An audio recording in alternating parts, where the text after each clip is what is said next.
and Barry both had one. I reckon half the kids in our class had one, but I didn't. My mum wouldn't even listen to me. "You're not having a balaclava," she said. "What do you want a balaclava for in the middle of summer?" I must have told her about 10 times why I wanted a balaclava. "I want one so I can hang around with the balaclava boys." "Go and wash your hands for tea and don't be so silly." She turned away to lay the table. "And hurry up and make sure the dirt comes off in the water and not on the towel. Do you hear me?" Oh, my mum, she'd half go on sometimes. "I don't know what you get up to at school and how you get so dirty." I knew exactly the kind of balaclava I wanted. One just like Tony's, a sort of yellowy brown. His dad had given it to him because of his earache. Mind you, he didn't like wearing it at first. At school he'd given it to Barry to wear and got it back before home time. But all the other lads started asking him if they could wear it. So Tony took it back and said from then on nobody could wear it except him. Not even Barry. And Barry told him he wasn't bothered because he was going to get a balaclava. And so it started.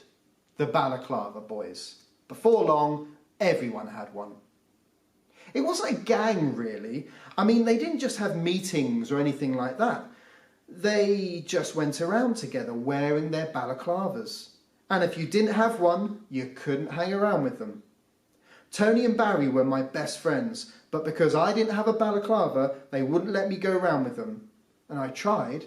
Out in the playground, I told them. "Oh, go on, Barry, let us walk round with you." "No, you can't. You're not a balaclava boy." "Oh, go on."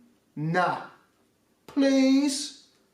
I don't know why I wanted to walk around with them anyway. All they did was wander up and down the playground dressed in their stupid balaclavas. It was daft. "Go on, Barry, be a sport."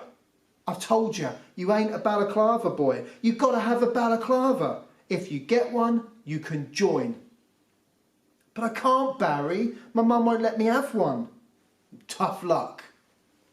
Then he went off with the others, and I wasn't half fed up. All my friends were balaclava boys, all the lads in class, except me. It wasn't fair. The bell rang for next lesson. Ugh. Design technology with misery guts garnet. But then it would be home time. All the balaclava boys were going in and I followed them. I didn't half find DT classes boring. All that mucking around with compasses and rulers, or else it was weaving, and you get all tangled up with balls of wool. And I was just no good at handicraft. And Mr. Garnett, well, he agreed with me. I was just no good. And we were painting pictures today, and we had to call it My Favourite Story. Tony was painting Noddy in Toyland, and I told him you'd get in trouble. "Why? It's my favourite story," he said. "Yeah, but I don't think he's going to believe you." And Tony looked ever so hurt. "But honest, it's my favourite story." He looked at my painting and stuck his finger right on it. "Get your finger off! It's still wet." "You've smudged it." We were using some stuff called poster paint, and I got covered in it. I was getting it everywhere, so I asked Mr. Garnett if I could go and wash my hands. He gets well annoyed when you ask to be excused, but he could see I'd got it all over my hands, so he said I could go. Just told me to be quick. The wash basins were in the boys' cloakroom just outside the main hall. I got most of the paint off, and as I was drying my hands, that's when it happened. I don't know what came over me. As soon as I saw the balaclava just lying there on the floor, I decided to pinch it. I couldn't help it. I just knew this was my only chance. I'd never pinched anything before. Well, I don't think I have. But I didn't think of this as, well, stealing. I just did it. I picked it up, went to my coat, tried to shove it in the pocket, but when I saw it was bulging out, realised I couldn't hide it there, so I stuck it down the sleeve arm of my coat. My head was throbbing, and even though I'd just dried my hands, they were all wet from sweating. If only I'd thought a bit first, but it all happened so quickly. I went back to the classroom, And I was going in and I realised what I'd done. I'd stolen a balaclava. I didn't even know whose it was. And as I stood there in the doorway, I couldn't believe I'd done it. If only I could go back. In fact, I thought I would, but Mr. Garnett said, "Get in, sit down." As I was going back to my desk, I felt as if all the lads knew what I'd done. How could they? Maybe someone had seen me. No, they couldn't have. What if they did? Yes. No. Oh, heck. I thought home time would never come soon enough, but when the bell did ring, I got out as quick as I could. I was going to put the balaclava back before anyone noticed, but as I got to the cloakroom, I heard Norbert loud shouting that someone had pinched his balaclava. Nobody took much notice, thank goodness, and I heard Tony say to him that he'd most likely lost it. Norbert said he hadn't, but he went off to make sure it wasn't in the classroom. I tried to be all casual as I got my coat, and I didn't dare put it on in case the balaclava popped out of the sleeve. I said, "See you later" to Tony. "Yeah, see you tomorrow," he said.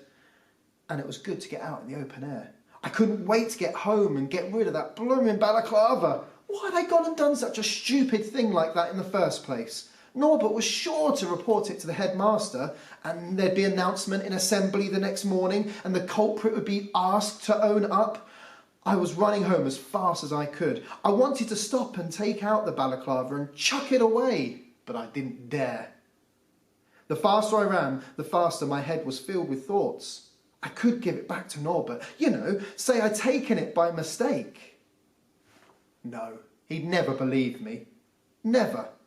None of the lads would believe me. Everyone knew how much I wanted to be a balaclava boy. I'd have to get rid of the thing as fast as I could. My mum wasn't back from work when I got home, thank goodness. So as soon as I shut the front door, I put my hand down the sleeve of my coat and... That's strange. That's funny. I thought I'd put it down that sleeve. I tried down the other sleeve, but there was nothing there. Maybe I picked up the wrong coat.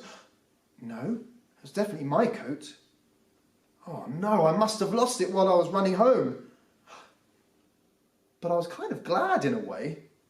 I was going to have to get rid of it, but now it was gone. I only hope no one had seen it drop out, but whew, I was glad to be rid of it. Mind you, I was dreading of going to school tomorrow, and Norbert will probably be reporting it as we speak. I wasn't going to own up. I didn't mind the cane. It wasn't that. But if you owned up, you had to go on stage at the front of the hall during assembly, in front of the whole school. And, well, I was going to forget about it for now, and nobody would ever know that I'd pinched that horrible balaclava. Now, I started to do my homework, but I could not concentrate. I kept thinking about assembly the next morning. What if I went all red and everybody noticed? They'd know I'd pinched it then. I tried to think about other things, nice things. I thought about bed and going to sleep. Yes, I just wanted to go to bed and go to sleep. But then I thought about my mum. What would she say if she knew that I'd been stealing? I still couldn't forget about assembly the next day. I went into the kitchen and peeled some potatoes for my mum. She was ever so pleased when she came in from work and said I must have known she'd bought me a present. "Oh, thanks. What have you got me?" I asked. She gave me a paper bag and I opened it and I couldn't believe my eyes. A balaclava. "There you are. Now you won't be left out and you can stop making my life a misery," said Mum. Thanks. If only my mum knew she was making my life a misery. The balaclava she bought me was just like the one I pinched. I felt sick. I didn't want it. I couldn't wear it now. If I did, everyone would say it's Norbert's. And even if they didn't, I just couldn't wear it. I wouldn't feel it was mine. I had to get rid of it. I went upstairs to the bathroom and I put it in the lavatory. I had to pull the chain 3 times before it flushed away.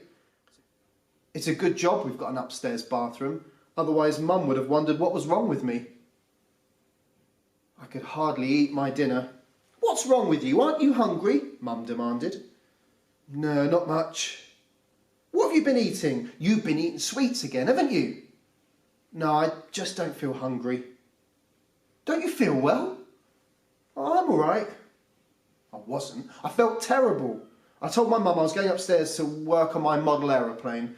Well, it's my bingo night, so make yourself some hot chocolate and take yourself up to bed when you're ready. Well, I went upstairs to bed, and after a while I fell asleep.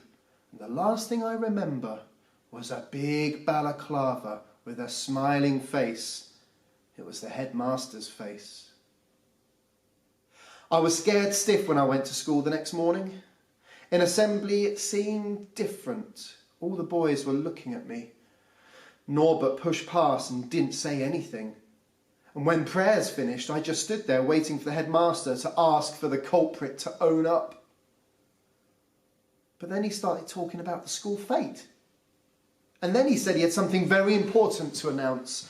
Oh, this was it. I could feel my face was burning, and I could feel myself going hot and cold at the same time. I'm very pleased to announce that the school football team has won the Interleague Cup. And that was the end of assembly. Except we were told to go and play in the schoolyard until we were called in because there was an important teachers' meeting. I couldn't understand why I hadn't been found out yet, but I still didn't feel any better. I'd probably be called to the headmaster's office any time now. I went out to the playground and everyone was happy because they were having extra playtime. I could see all the balaclava boys gathered around, and then I saw Norbert, and he was standing with them. I couldn't be sure it was him. I mean, he was wearing a balaclava, so I had to go up close to him. Yes, it was Norbert. He must have bought a new balaclava. Have you bought a new one then, Norbert? I asked him. You what? You've bought a new balaclava, haven't you? What are you talking about? Your balaclava. You've got a new one, haven't you? You lost yours yesterday. No, I never lost it at all. Some fool shoved it down the sleeve of my coat.